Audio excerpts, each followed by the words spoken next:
Vamos a comenzar nuestro retiro del mes de noviembre, poniéndonos en la presencia de Jesús sacramentado, que nos contempla desde la custodia, y nosotros a nuestra vez nos gozamos de ver aquí, tan próximo, por la señal de la Santa Cruz de nuestros enemigos. Líbranos, Señor Dios nuestro, en el nombre del Padre, y del Hijo, y del Espíritu Santo. Amén. Señor mío y Dios mío, creo firmemente que estás aquí, que me ves, que me oyes. Te adoro con profunda reverencia. Te pido perdón de mis pecados y gracia para hacer con fruto este rato de oración. Madre mía Inmaculada, San José mi Padre y Señor, Ángel de mi guarda, interceded por mí. Con tu licencia, soberano Señor sacramentado, nuestra Santa Madre la Iglesia nos pone delante de la finitud de la vida en este mes de noviembre, cuando celebra la solemnidad de todos los santos y la conmemoración de los fieles difuntos, el 1 y 2, respectivamente, del mes. Y nosotros recordamos esta ejaculatoria clásica: santos y santas de Dios, rogad por nosotros. Así, en esta línea aparece en nuestro horizonte la idea, el tema, la realidad del cielo, lugar de encuentro con Dios, de gozo permanente para todos los hombres.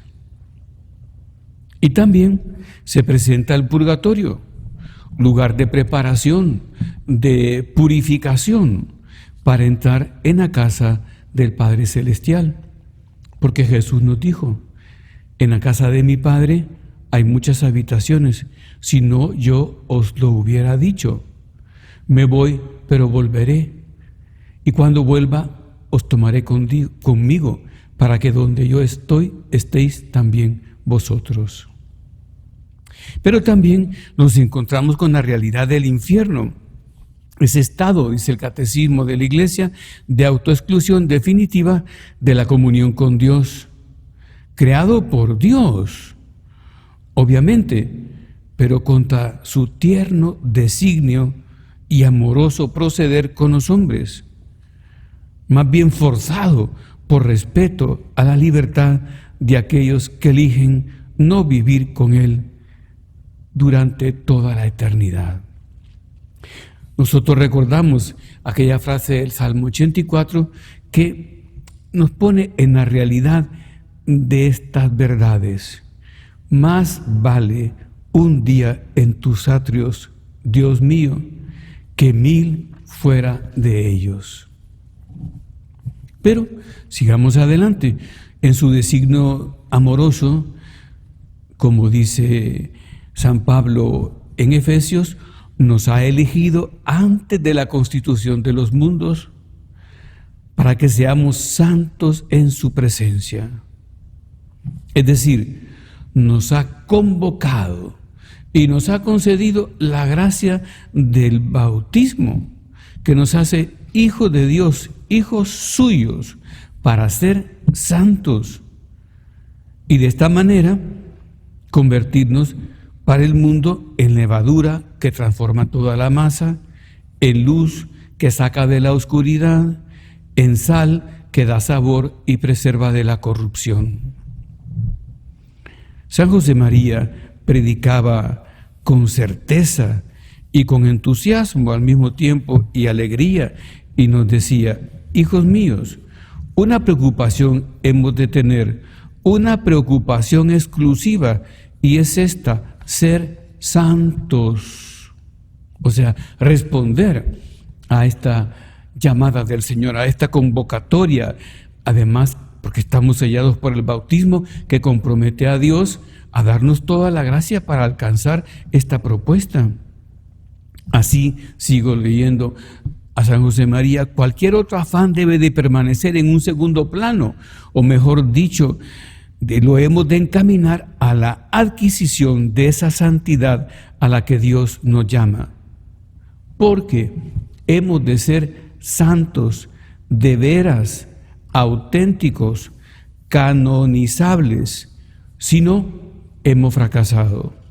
Santidad auténtica, sin paliativos, sin eufemismos, que llega hasta las últimas consecuencias, sin medianías, en plenitud de vocación vivida de lleno.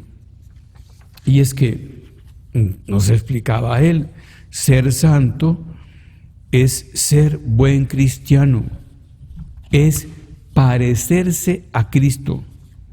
El que más se parece a Cristo, ese es más cristiano, más de Cristo y más santo. Mira qué claridad. El que más se parece a Cristo, ese es más Cristo, más cristiano y más santo. O sea, que la propuesta es clara.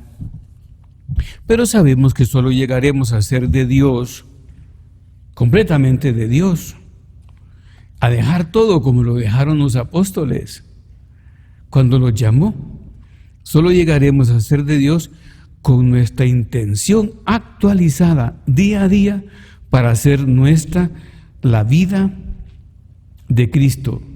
Pero para hacerla, vida de nuestra vida, sangre de nuestra sangre, carne de nuestra carne, alma de nuestra alma.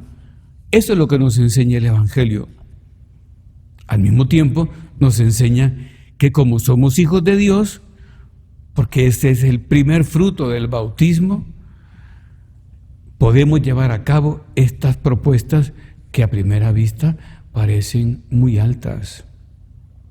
Y así nos dice el padre, el prelado actual, don Fernando Ocaris, podemos rezar con la confianza de los hijos de Dios. Podemos movernos por la vida con la soltura de los hijos de Dios. Razonar y decidir con la libertad de los hijos de Dios. Enfrentar el dolor y el sufrimiento con la serenidad de los hijos de Dios. Apreciar las cosas bellas como lo hacen los hijos de Dios. Es que, en definitiva, por decirlo de una manera clara, Dios quiere hacer con nosotros una obra maestra. Él nos toma en serio. Diría un italiano, Él quiere hacer un capolavoro, es decir, una obra cumbre, una obra capital. Y nosotros sabemos que una obra maestra requiere una preparación acuciosa, una realización delicada. No se improvisa, como dice Jesús a sus discípulos, poniendo ejemplos de este estilo. ¿Quién de vosotros, si quiere construir una torre, no echa primero despacio sus cuentas para ver si tiene el dinero necesario para acabarla? No le suceda que todos lo vean después y empiecen a burlarse diciendo, mira, este hombre comenzó a edificar y no pudo terminar. Es que la santidad no se improvisa, decía ya, no viene de repente. Decían los sabios medievales, nemo fit santus repente.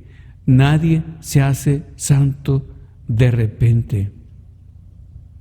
Es decir, la santidad no nace, se hace, se alcanza. Y por eso se requiere mirar a Cristo, oír a Cristo, vivir con Cristo, pero con Él, por Él y en Él. Y permitir al Espíritu Santo que nos vaya moldeando según el paradigma que es Cristo. Y en todo caso, al mismo tiempo de ver a Cristo, ver a los primeros cristianos que se tomaron tan en serio a Jesucristo nuestro Señor, que tanto llegaron al martirio. esas oleadas de sangre de los primeros cristianos derramada en bien de toda la iglesia que vendría después. Por eso le decimos al Señor: Señor, enséñame tus caminos y muéstrame tus sendas, porque es lo que tengo que seguir, tus caminos y tus sendas. Es el Salmo 25. Y por eso podríamos preguntarnos: ¿cómo le busco yo? ¿Cómo te busco, Señor sacramentado, yo a ti? ¿Con qué compromiso? ¿Con qué decisión? ¿Con qué determinación? ¿Con qué amor? Como dice el Salmo: desde que despunta el alma te busco. Desde que despunta el alma te busca. Mi alma tiene sed de ti, Dios mío. Por eso, ¿cuánto le sigo? ¿Cómo le sigo? ¿Cómo le escucho? ¿Cómo dejo que los sacramentos, con toda esa gracia que el Señor nos da a raudales a través de los sacramentos, lleguen a mí? Y con toda la información de la Sagrada Escritura, toda la revelación, con los medios de formación que el Señor me da a través de su iglesia, y con la vida de piedad. Hace poco hablábamos en las clases sobre el don de piedad, que me hace tener esa relación con Dios de hijo a padre y de Dios de padre a hijo. O sea, normas de piedad, vida de piedad, oración. El Santo Rosario bien rezado, para ponerme en las manos de María Santísima y meter a la Señora en todo y para todo. La Eucaristía, ¿cómo son mis comuniones? ¿Están bien preparadas? Y luego también, ¿cómo desgrano la acción de gracias? Esos minutos después de la misa, ¿cómo le saco jugo? Recuerda que San Felipe Neri observaba que un feligrés comulgaba y muy rápidamente se iba de la misa, de la iglesia. Y entonces le pidió al monaguillo que cuando se fuera ese señor, él lo siguiera sonando la campanita, que se hace cuando el Santísimo va a entrar a una iglesia o va en procesión, para que todos los que están alrededor sepan que ahí va el Señor sacramentado. Y entonces, dicho y hecho, al día siguiente el monaguillo se fue tras el Señor. Ya en la calle, el Señor, al ver que lo seguía el chiquillo sonando la campana, le dijo: ¿pero qué te pasa? Y entonces le contestó: es que dice don Felipe que usted lleva al Señor dentro y que quizá no se da cuenta. Bueno, y nosotros, ¿cómo comulgamos? Nos damos cuenta lo que tenemos en nuestro corazón. Y la lectura espiritual, y poniendo un poco más profundo el acento, la dirección espiritual con alguien que nos conozca en nuestras fortalezas y en nuestras debilidades, en nuestros aciertos y en nuestros peligros. Y alguien también que conozca nuestras oportunidades, o sea, verdadera dirección espiritual, para dejarme llevar por Cristo, para seguirlo de veras, para ir tras Él. Esto me hace recordar aquella parábola preciosa, quizá una de las más bellas que puso Jesús, que tiene pues aires de poema. Es la parábola del sembrador, que Lucas la trae en el capítulo 8, versículo 5 en adelante. Y te la voy a leer para que la recordemos juntos. Dijo el Señor a la gente que se reunía en torno a Él: salió un sembrador a sembrar, y al sembrar su simiente, parte cayó sobre el camino y fue pisoteada, y las aves del cielo se la comieron. Otra parte cayó sobre terreno pedregoso, y nacida se secó por falta de humedad. Otra cayó en medio de espinas, y creciendo con ella las espinas, al fin la ahogaron. Y otra cayó en tierra buena, y nacida dio un fruto de 100%. Y dicho esto, exclamó: quien tenga oídos para oír, que oiga. O sea, hay momentos en que el Señor se pone claro y radical. Pero sucedió, para bien nuestro, que los apóstoles no entendieron la parábola, ni sus discípulos íntimos, y le pidieron al Señor que se las explicara. Es de las pocas parábolas explicadas por el mismo Jesús. Y esta es la explicación, te la leo y después la vamos a comentar. He aquí la explicación de la parábola. Leo el Evangelio, pues leo al Señor. La semilla es la palabra de Dios que siempre cae. Esto es maravilloso. Dios no nos olvida, Él siempre está sembrando en nosotros sus riquezas. Y continúo leyendo. Los que están a lo largo del camino son los que oyen, pero enseguida viene el diablo y se la arrebata de su corazón, para que no crean y se salven. Los que están sobre el terreno pedregoso son los que cuando la oyen, la reciben con gusto y alegría, pero no echan raíces, y así creen por algún tiempo, y luego a la hora de la dificultad sucumben. Y sigo leyendo, los que caen entre espinas son aquellos que oyendo van y la ahogan por las preocupaciones de la vida, las riquezas de este mundo y la comodidad y los placeres, y no llegan a dar fruto. Y lo caído en buena tierra son aquellos que oyendo con corazón generoso y bueno, retienen la palabra y dan fruto con la perseverancia.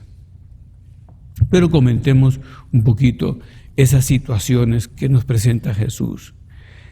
La semilla que cae en el camino es la semilla que cae en tierra dura y no puede penetrar la palabra, que no entra.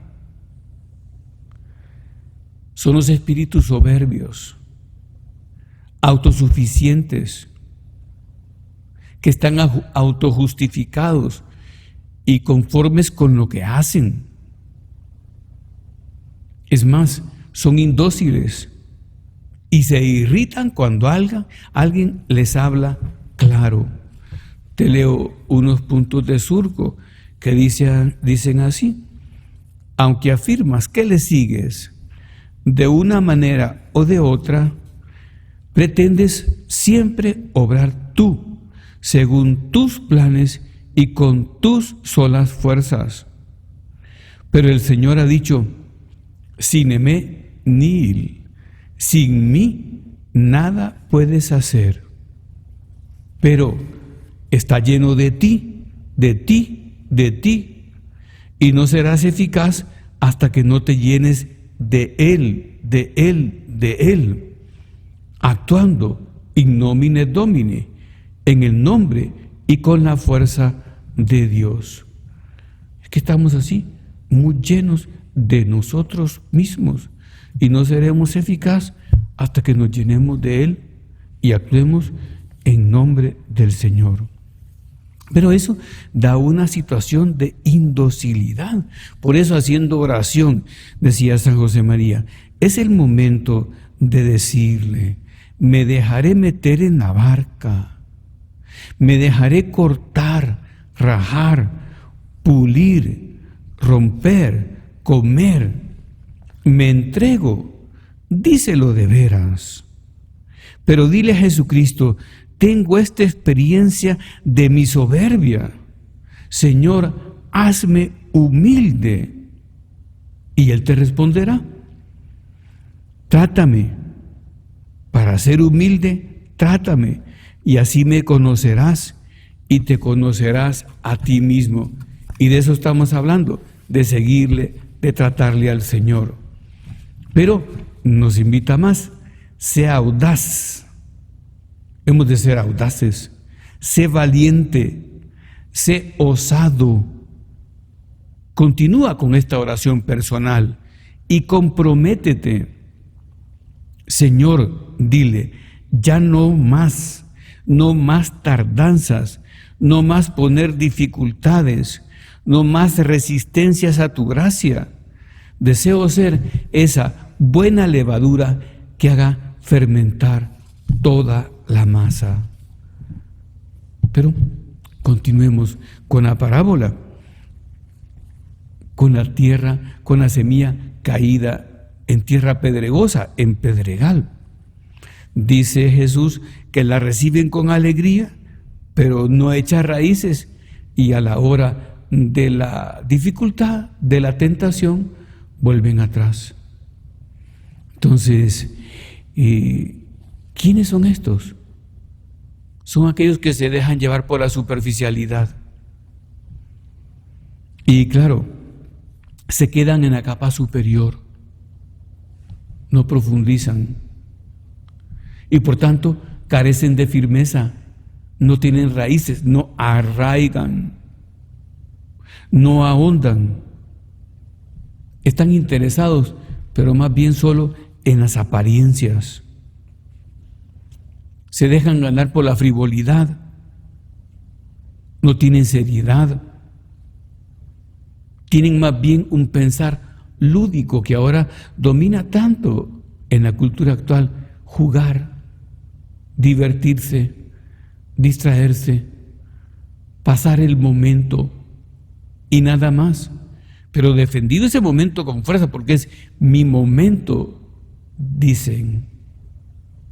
Claro, entonces son inmaduros, se dejan llevar por el atolondramiento y por lo tanto inconstantes, vacilantes, flojos.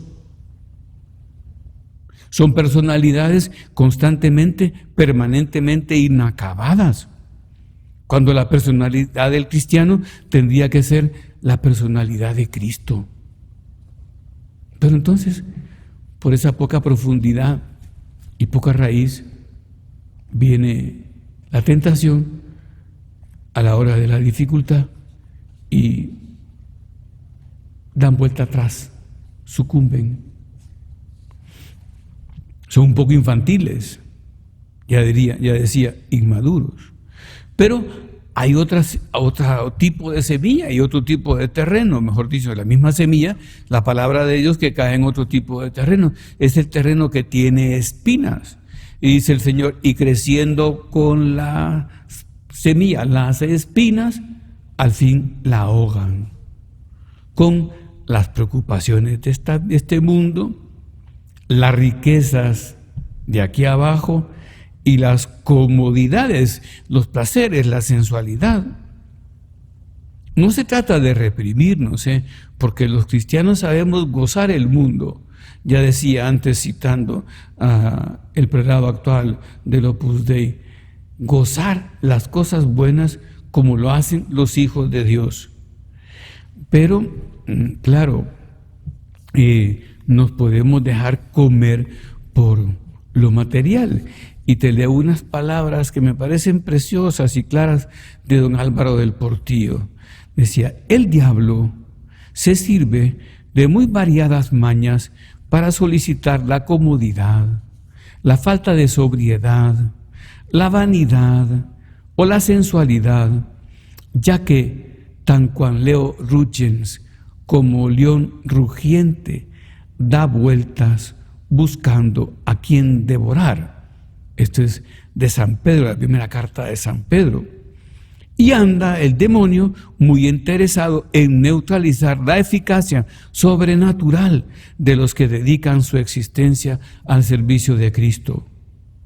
Claro, y no se deja en sus ataques, más o menos abiertos o disimulados, porque sabe que cuando una persona comienza a pegarse a los bienes de la tierra, acaba poniendo en ellos su corazón y entonces se queda vacío de Dios, se queda vacío de Dios. O sea, don Álvaro nos movía y decía, todos nos hemos de sentir beligerantes en esta lucha. Y os lo advierto claramente, aquí no cabe neutralidad, porque un corazón tibio, dividido, propenso a compaginar sus egoístas comodidades con las enseñanzas y la llamada del Señor, acaba por volver la espalda a Jesucristo y hacer el juego a Satanás. Claro, puede ser que en parte insensiblemente, pero acaba dando la espalda. O sea que hemos de estar atentos a no presentar complicidades, porque el diablo tiene muchas maneras y muy fáciles y muy a manos suyas para tentarnos, porque como hemos de vivir rodeados, al menos aparentemente, de bienestar, para trabajar, para movernos, cada uno de acuerdo a su condición social, el demonio puede inducirnos a falta de sobriedad, decía ya, y de comodidad, que son síntomas de tibieza y aburguesamiento. Y terminamos porque hay un cuarto tipo de tierra. Decíamos la tierra del camino, la tierra pedregosa, la tierra con espinas y la buena tierra. La tierra del camino, tierra soberbia, dura, autojustificada, difícil de informar, difícil de cambiar, no penetra la semilla. Vienen los pájaros y se la comen, es el demonio, dice Jesús. La tierra de pedregal tiene poca profundidad y la planta, la semilla no echa raíces. Y entonces viene el sol, el secano, a la hora de la hora de la dificultad, de la tentación, y como no tiene raíces, sucumben, dan vuelta atrás. En tercer lugar, la tierra de espinas, que crecen con la plantita y que son las preocupaciones de esta vida, pues la trabajitis, la profesionalitis, en fin, ahora se dice workaholic, ¿verdad? En traduciendo al español sería trabajólico, alcohólico del trabajo, y la avaricia que nos saca, que nos lleva a otro sitio, que tiene la mente en otro lugar, otras expectativas como lograban conseguir el oro los conquistadores, presentando espejuelos y lentejuelas. Pocas de cosa valía a los indígenas que daban el buen oro. Y las comodidades y los placeres que son tan efímeros que provocan la dispersión, el derramarnos por la tierra, el vivir en una dimensión meramente horizontal. Pero hay una cuarta tierra, la buena, que retiene la palabra, dice Jesús, y da fruto con la perseverancia, con la paciencia, dice San Mateo. La guarda, es decir, la procura ser propia, la retiene, y luego viene la paciencia, la perseverancia, el esfuerzo a largo plazo, la verdadera conversión, las luchas, las caídas, las victorias, las vueltas a comenzar, en fin, con la perseverancia llega a dar fruto en abundancia. Dice Lucas al 100%, Mateo dice el 30%, el 60% y el 100%. En fin, da mucho fruto. Quizá terminamos la oración diciendo que nosotros nos sentimos parte como de todas estas tierras, mezcla, pero lo importante es que vaya prevaleciendo la buena tierra, que vaya prevaleciendo la tierra que responde, la tierra que recibe la semilla de la palabra del Señor y que va evitando las espinas y que va quitando las piedras para que la palabra eche raíces y que va dejando de ser un espíritu duro y altanero. O sea, pongamos la esperanza totalmente en Cristo. Porque nos puede parecer, pues, me siento superado. No, no te sientas superado. El Señor no nos pone metas inalcanzables. Es Padre bueno y comprensivo. Y además está siempre a nuestro lado y nos ayuda. Pongamos la esperanza en Cristo. Recuerda lo que le dice el Señor a los apóstoles: confiad, yo he vencido al mundo. Y hace poco considerábamos también la tempestad calmada, cómo Jesús, puesto en pie cuando lo despiertan los apóstoles, se levanta y es impresionante, dice al viento y al mar: callad, enmudeced. Y al instante se hizo una gran calma. Dios puede más. Volvamos los ojos a María Santísima y pidámosle a la Señora que nos llene de fe. Volvamos al principio, invitados por el Señor, convocados por el Señor, que nos ha elegido antes de la constitución de los mundos para ser santos en su presencia y en la tierra ser luz, ser sal, ser levadura, que cambian el mundo. Con Él podemos, porque somos hijos suyos. Terminemos poniéndonos de rodillas delante del Santísimo Sacramento. Te doy gracias, Dios mío, por los buenos propósitos, afectos e inspiraciones que me has comunicado en esta meditación. Te pido ayuda para ponerlos por obra. Madre mía Inmaculada, San José mi Padre y Señor, Ángel de mi guarda, interceded por mí.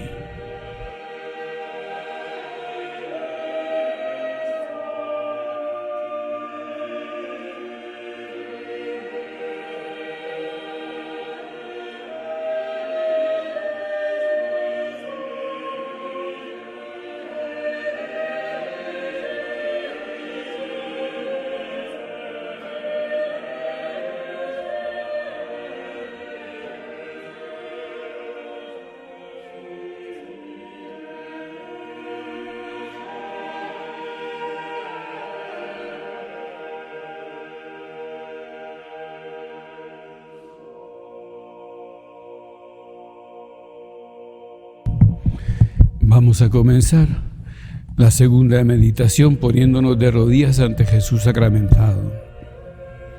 Por la señal de la Santa Cruz de nuestros enemigos, líbranos, Señor Dios nuestro, en el nombre del Padre, y del Hijo, y del Espíritu Santo. Amén. Señor mío y Dios mío, creo firmemente que estás aquí, que me ves, que me oyes. Te adoro con profunda reverencia. Te pido perdón de mis pecados y gracia para hacer con fruto este rato de oración. Madre mía Inmaculada, San José mi Padre y Señor, Ángel de mi guarda, interceded por mí. Con tu licencia, soberano Señor sacramentado, quisiera que comenzáramos la meditación segunda del retiro, recordando la infinita fidelidad de Dios a los designios suyos en favor de los hombres. Dice el Salmo 144, Dios es fiel en todas sus palabras. O sea, a pesar de nuestras deslealtades, a pesar de nuestras traiciones, Él permanece siempre fiel. Él permanece siempre fiel y no reniega, podemos decir, de la hechura de sus manos que somos cada uno de nosotros. No reniega de nosotros los hombres, no reniega de ti. Nunca, nunca. Y no hay que valga, ni excusa también que sea oportuna. Él permanece siempre fiel y no reniega de la hechura de sus manos, que somos cada uno de nosotros. Y en todos los hombres y mujeres ve su imagen, ve su semejanza, que aunque obviamente deformada por el pecado, no queda nunca completamente aniquilada. Es decir, llevamos la genética divina, la marca de Dios que Él siempre ve. Y nos sale al encuentro en la vida, como salió, y lo narra el Génesis, en busca de Adán y de Eva, pecadores en el paraíso, para llenarles de esperanza. Y Él decía: Adán, ubi es, Adán, ¿dónde estás? ¿Dónde estás? Y nuestros primeros padres trataban de ocultarse de la vista de Dios, temerosos de que les reprochara sus faltas y su desobediencia. Y el Señor, en cambio, los buscaba no solo para infligirles el justo castigo por su culpa, sino también y sobre todo para anunciarles el envío del Redentor, o sea, la gran promesa, para llenarlos de esperanza en el perdón. Bien importante es esto, las dos perspectivas, la humana y la divina, del mismo suceso. Dios los busca para llenarlos de esperanza, porque por supuesto que ya sabe, y ellos ya han empezado a sufrir las consecuencias de su desobediencia, de su pecado, pero Él los busca para llenarlos de esperanza, y ellos se esconden. Cuando los profetas van descubriendo esta bondad divina, a pesar de los pecados nuestros, como en ese caso, a pesar del pecado de Adán y Eva, se alegran. Moisés dice: voy a clamar el nombre de Yahvé, ensalzad a nuestro Dios, Él es la roca, su obra está consumada, pues todos sus caminos son de justicia y bondad. Él es Dios de lealtad, no de perfidia, es justo y recto. Y con los años en encarnación redentora, Cristo nuestro Señor viene al mundo también para buscar al hombre, para buscar a cada hombre, para buscar a cada mujer. Y los busca como el buen pastor busca a la oveja que se le ha perdido, hasta encontrarla para llevarla al redil. Y desde entonces se escucha de nuevo en la tierra el grito de Dios en el mundo: Ubi es, ¿dónde estás? ¿Cómo estás? Son palabras con las que nuestro Señor nos interpela a cada uno, pero asegurándonos que Él no ha cambiado, que Él es siempre fiel y veraz, aunque nosotros cambiemos y nos dejemos llevar tantas veces por la traición. O sea, empapémonos de la lealtad de Dios y respondamos, decía don Javier Echevarría, a su perfecta fidelidad con nuestra pobre fidelidad, que dentro de las limitaciones propias de la criatura, herida además por el pecado, por nuestros pecados, esa fidelidad pequeña, pobre, pero ha de ser completa. Hemos de darnos cuenta que es cuestión de amor. Es cuestión de amor. Él nos busca por amor y nosotros hemos de salir al encuentro por amor. Ubi es, ¿dónde estás? ¿Cómo estás? Una y otra vez por cada uno de nosotros, para cada uno de nosotros. Y nosotros hemos de esforzarnos para responderle al Señor: aquí estoy, como dice el profeta, ecce ego quia vocasti me, aquí estoy, Señor, porque me has llamado. Pero lleno de confianza, porque Él es fiel en todos sus designios. Es decir, nuestro pecado no ha sido capaz de extinguir el amor de Dios. Qué bonita esta idea del Papa Francisco. Dios cierra a las espaldas de Adán y Eva el paraíso, pero abre en el horizonte del espíritu de cada hombre las puertas de la misericordia infinita suya. Pues en la Sagrada Biblia se lee a menudo unas palabras semejantes, varían poco, y son aquellas de el Salmo 86 y también, del Salmo 86, te las leo, de Éxodo 34, en versículo 6 también, que es una expresión casi idéntica, te digo que se repite en varios lugares, en varios profetas, y dice así: Dios misericordioso, compasivo, lento a la cólera y rico en piedad.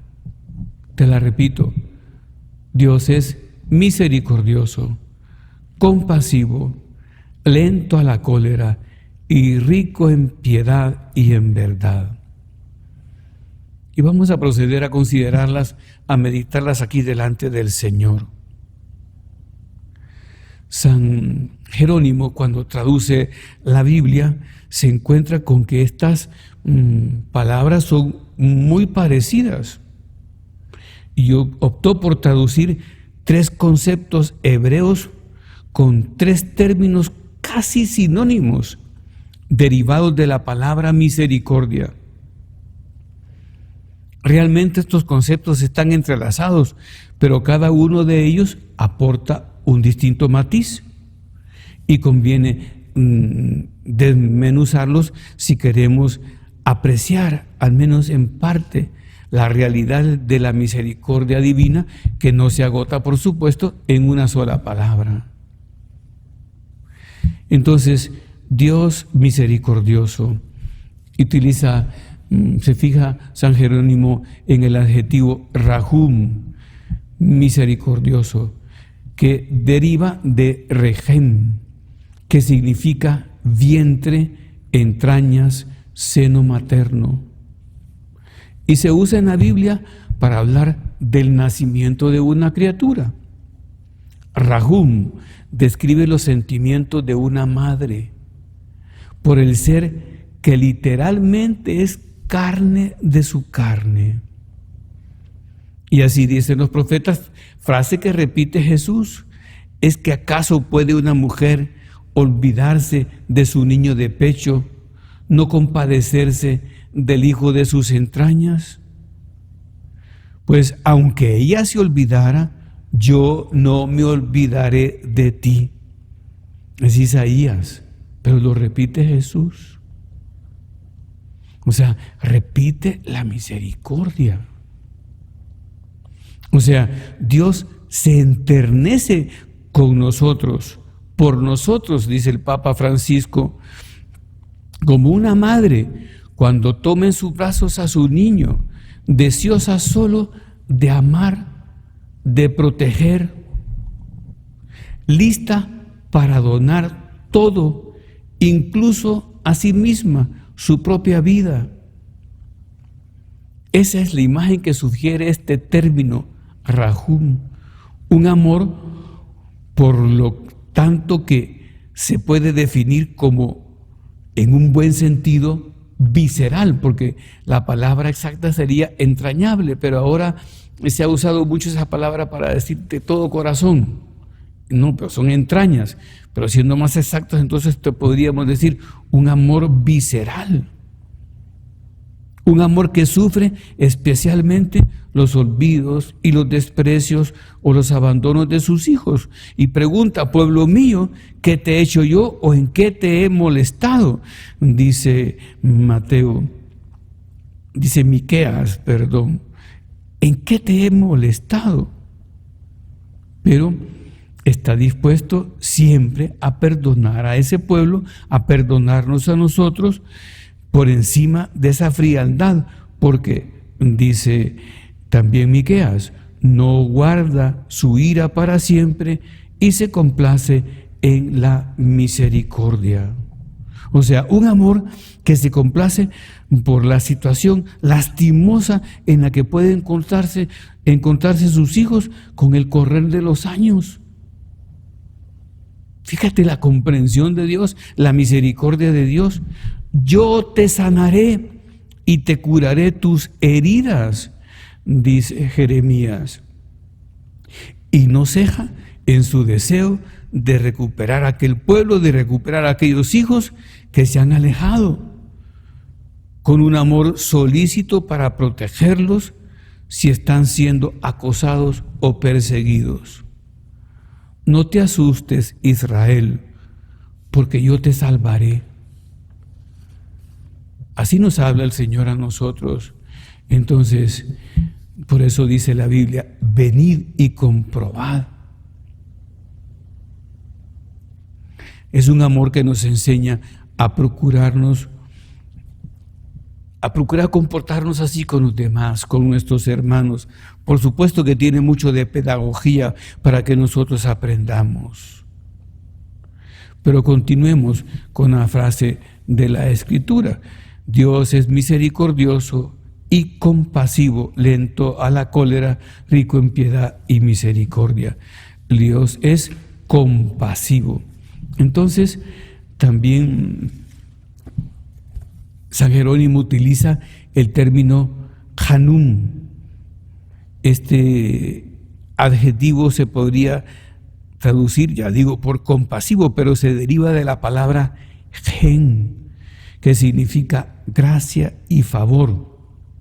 O sea, algo que se otorga por pura benevolencia, que va más allá de la estricta justicia y expresa la actitud de Dios que se refleja en muchos textos de la Escritura, aún en los mandatos de la alianza.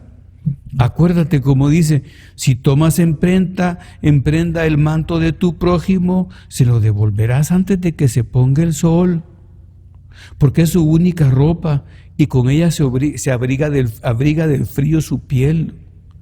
Si no, ¿con qué va a dormir? En caso contrario, clamará a mí y yo le escucharé, porque yo soy compasivo. Se trata de un mandato, pero inspirado en la compasión. O sea, Dios no tolera ver el sufrimiento. Y Él lo ha dicho claramente: misericordia quiero y no sacrificio. Es el profeta Oseas: misericordia quiero y no sacrificio. Conocimiento de Dios más que holocaustos. Y en otro momento dice: me dan náusea vuestros holocaustos. Lo que quiere es la conversión de los corazones. Dios no desprecia las oportunidades de servir. Si el mismo Cristo dice: yo no he venido a ser servido sino a servir. Bueno, pues nosotros aprendamos y volvámonos hacia Él. Así dice un punto de Forja: Padre mío, trátale así, con confianza, que estás en los cielos. Mírame con compasivo amor y haz que te corresponda. Pero sigamos con la frase: Dios es misericordioso, compasivo, lento a la cólera. Es decir, piadoso, rico en piedad. Piadoso, tiene que ver esta palabra con las relaciones de padre y hijos. Es el amor del padre a los hijos, de los hijos al padre, y también entre esposos. Entonces Dios abunda en Gesed, que es el término que utiliza San Jerónimo, Gesed. Un vocabulario familiar, de amor de familia, ya decía. de padre a hijo, de hijos a padre, de esposos. Y Dios abunda en Gesed. Dios nos mira siempre como hijos, dice la Escritura. Sus dones y su vocación son irrevocables, veíamos ya. De este Dios misericordioso, escribe el Papa, se dice también que es lento a la ira. Literalmente, en lenguaje antiguo, es largo en respiración, es decir, de respiración amplia, de paciencia y de capacidad de soportar. A mí me encanta este texto porque pensemos en el lenguaje primitivo. ¿Cómo iban a decir esto? Dice, largo en respiración, respiración amplia, con capacidad de soportar. Cuando nosotros estamos enojados, tenemos una respiración agobiada y jadeante, y Él no, nunca, ni en su pasión. Es decir, Dios tiene capacidad de soportar, paciencia. Dios sabe esperar. Sus tiempos no son aquellos tiempos impacientes de los hombres. Dice San Mateo, es como el sabio agricultor que sabe esperar, deja tiempo a la buena semilla para que crezca a pesar de la cizaña. Y al final, por último, dice, y Dios es rico en piedad y en verdad.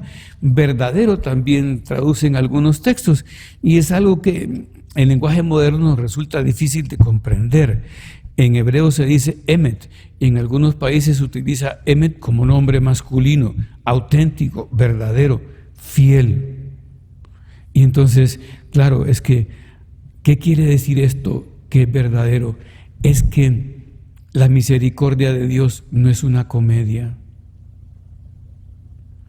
Él, por supuesto, que ve nuestras ofensas y heridas, no las asimila como si no hubieran existido,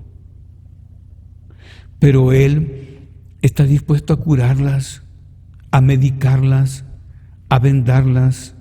Decía San José María, es médico y cura nuestro egoísmo si dejamos que con su gracia penetre hasta el fondo del alma. Eso significa que nos reconocemos pecadores, que le mostramos las heridas para que nos cure, confiando en su misericordia y en su disposición oportuna siempre para servir de médico. Decía San José María, enseña la herida para que te curen a fondo, para que te quiten todas las posibilidades de infección, aunque te duela, como en una operación quirúrgica. Y entonces el Señor promete que aunque vuestros pecados fuesen más rojos que la grana, quedarán más blancos que la nieve. O sea, eso nos da verdadera felicidad, porque la verdad hace la verdadera felicidad, porque decía San Agustín, estudiando el gozo, dice que la alegría es gaudium de veritate, es la alegría en la verdad, porque la alegría en la mentira dura poco, es efímera, es engaño. La alegría para ser tal tiene que ser en la verdad. Y en hebreo te decía, emet, Dios es verdadero, rico en verdad, significa fiel. Qué bonito esto, fiel. Y Él ha escrito, no permitirá que resbale tu pie.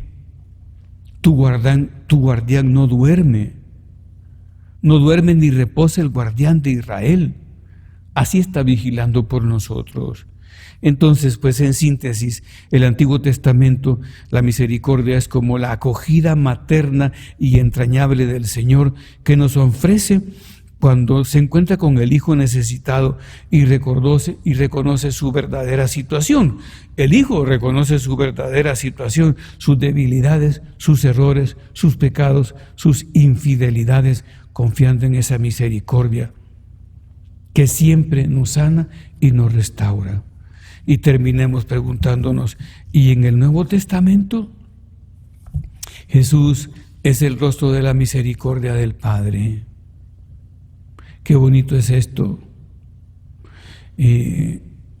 San Juan vibra diciendo que lo que existía desde el principio, lo que hemos oído, lo que hemos visto con nuestros ojos, lo que hemos contemplado y han palpado nuestras manos, a propósito del verbo, eso os hemos contado, eso os hemos escrito.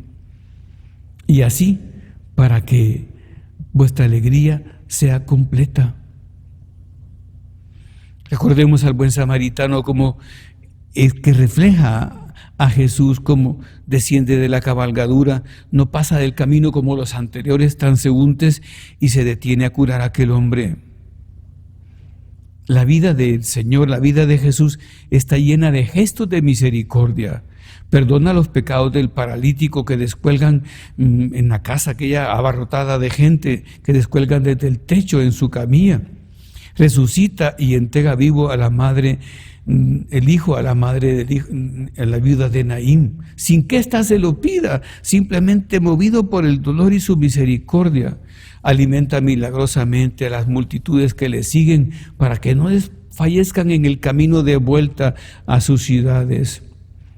Lo que movía a Jesús en estas circunstancias era la misericordia. Al contemplar el corazón de sus interlocutores y sus necesidades reales. Te digo esto para que así te sientas comprendido y abarcado por el corazón de Cristo nuestro Señor. Y terminando, siguiendo al Papa Francisco, este amor incondicional del Señor llega a su máxima expresión en su pasión. Y ahí todo es perdón a los hombres, paciencia ante nuestros pecados, palabras sin ningún regusto de amargura. Clavado en la cruz, se conmueve ante la confesión sincera del buen ladrón. Fíjate tú, es que desde el principio había querido Jesús ganar esos dos hombres. Y parece que logró que uno de ellos sí se convirtiera. Bueno, no parece, uno de ellos al menos tenemos plena seguridad de que sí. ¿Por qué le dice, regañando o discutiendo con el otro ladrón? Nosotros estamos aquí justamente porque recibimos lo merecido por lo que hemos hecho. Y se vuelve a Jesús y le dice, Jesús, acuérdate de mí cuando estés en tu reino. Qué palabras más bonitas. Se las decimos ahora de todo corazón a Jesús. Acuérdate de mí desde tu reino, Señor. Acuérdate de nosotros. No te olvides de mí nunca, que yo sin ti tropiezo y caigo. Quedo ciego, sordo y mudo, paralítico. Te necesito. Acuérdate de mí. Y dice el Papa Francisco, se trata de una instantánea perfecta de la misericordia. Jesús acoge la petición de aquel hombre necesitado de cariño, que reconoce con sencillez el mal que hay en su vida. Lo perdona y le abre la puerta de entrada al cielo. En verdad te digo, hoy estarás conmigo en el paraíso. O sea, la respuesta misma del Señor nos muestra que había estado esperando, te decía ya, ese momento, como lo espera para cada uno de nosotros, una y otra vez, muchas veces. Jesús acogía, dice el Papa Francisco, con bondad a los pecadores. Pero si pensamos en modo humano, el pecador sería el enemigo de Jesús. Un enemigo de Dios, pero Él se acercaba a ellos con bondad, los animaba y les cambiaba el corazón. Terminemos diciéndole al Señor, cámbiame el corazón, cámbiame el corazón. Yo confío en que tu misericordia es tan rica que me vas a convertir del todo y voy a confiar en ti. Y cuando llegue el momento de presentarme en tu presencia, tendré todo esto que hemos comentado en mi mente y en mi corazón. Y sobre todo estas palabras del Salmo 102. Como el Padre siente ternura por sus hijos, siente el Señor ternura por sus fieles, porque Él conoce nuestra masa y se acuerda que somos de barro. Santa María, enséñanos tú este camino de misericordia del Padre que Cristo trae a la tierra. Diríamos que es la puerta de la misericordia del Padre, el seguimiento de Cristo nuestro Señor. Envíanos al Espíritu Santo para que con su luz divina y su energía vayamos con seguridad y firmeza tras los pasos de Jesús, tras las huellas que ha dejado en el mundo. Terminamos nuestra meditación poniéndonos de rodillas. Te doy gracias, Dios mío, por los buenos propósitos, afectos e inspiraciones que me has comunicado en esta meditación. Te pido ayuda para ponerlos por obra. Madre mía Inmaculada, San José mi Padre y Señor, Ángel de mi guarda, interceded por mí. Infinitamente sea alabado mi Jesús sacramentado. Padre nuestro que estás en el cielo, santificado sea tu nombre. Venga a nosotros tu reino. Hágase tu voluntad en la tierra como en el cielo. Danos hoy nuestro pan de cada día.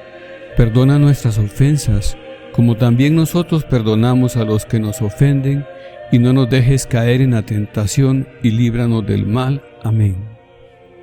Dios te salve María, llena eres de gracia, el Señor es contigo. Bendita tú eres entre todas las mujeres, y bendito es el fruto de tu vientre Jesús. Santa María, Madre de Dios, ruega por nosotros pecadores, ahora y en la hora de nuestra muerte. Amén.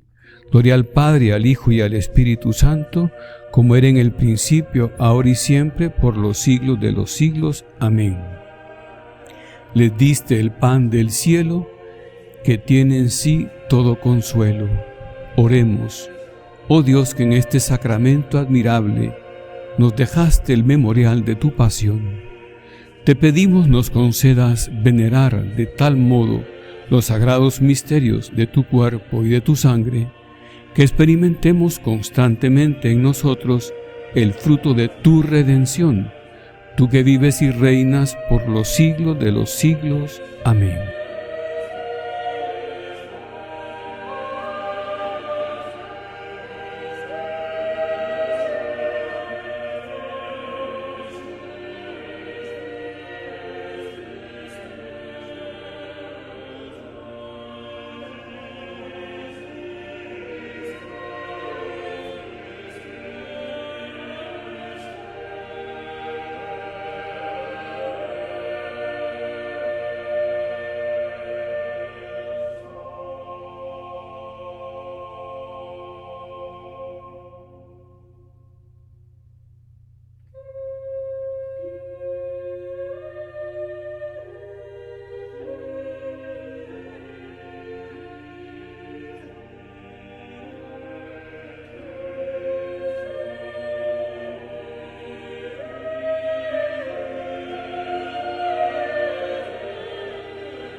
Bendito sea Dios, bendito sea su santo nombre, bendito sea Jesucristo, verdadero Dios y verdadero hombre, bendito sea el nombre de Jesús, bendito sea su sacratísimo corazón, bendita sea su preciosísima sangre, bendito sea Jesús en el santísimo sacramento del altar.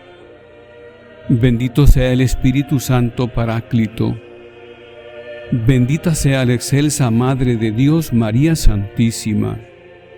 Bendita sea su Santa e Inmaculada Concepción. Bendita sea su gloriosa Asunción. Bendito sea el nombre de María, Virgen y Madre. Bendito sea San José, su castísimo esposo. Bendito sea Dios en sus ángeles y en sus santos. Amén.